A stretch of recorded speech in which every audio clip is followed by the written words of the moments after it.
Assalamualaikum warahmatullahi wabarakatuh. My name Nabila Arsyad. I make it this video for my task in English for Banking. So I will explain about inflation Indonesia in 2024. Well, as we know, inflation is one of the important indicators in a country's economy. High inflation can lead to a decrease in people's purchasing power and a weakening of the currency.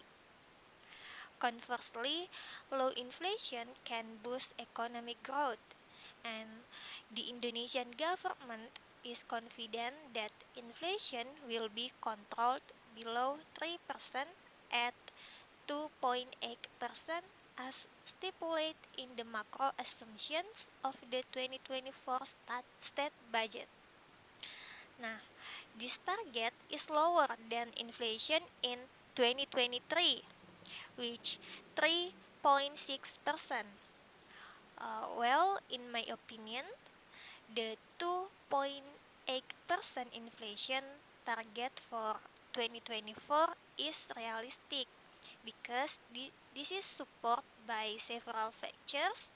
The first is economic growth is expected to increase. Increased economic growth will boost demand for goods and services, thus curbing inflation. And the second is expansionary fiscal and monetary policies. The government and Bank Indonesia have implemented expansionary fiscal and monetary policies to boost economic growth. These policies also help contain inflation. And the last is global commodity prices are expected to stabilize. But there are several factors that may hinder the achievement of the 2.8% inflation target.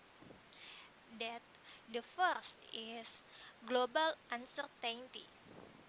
Global uncertainties such as the Russia-Ukraine war could lead to an increase in global commodity prices and supply chain disruptions. This could push up the inflation rate. And the second is increase in fuel oil or BBM prices. An increase in fuel prices could push up the inflation rate, especially in the transportation sector. Well, overall, I'm optimistic that the government can achieve the 2.8% inflation target for 2024. However, the government needs to be aware of factors that could hinder the achievement of this target. There are several things the government can do to keep inflation under control. The first is improve the competitiveness of domestic industries. Uh, like this can be done by improving the quality of products and services and lowering production costs. And the second is increase government transparency and accountability. This is this can prevent corruption and collusion that can drive inflation. And the last is increase public awareness of inflation. People need to understand the impact of inflation and the importance of maintaining purchasing power.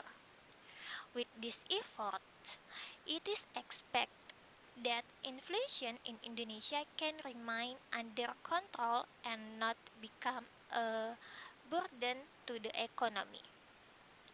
So, that's all from me. Wassalamualaikum warahmatullahi wabarakatuh.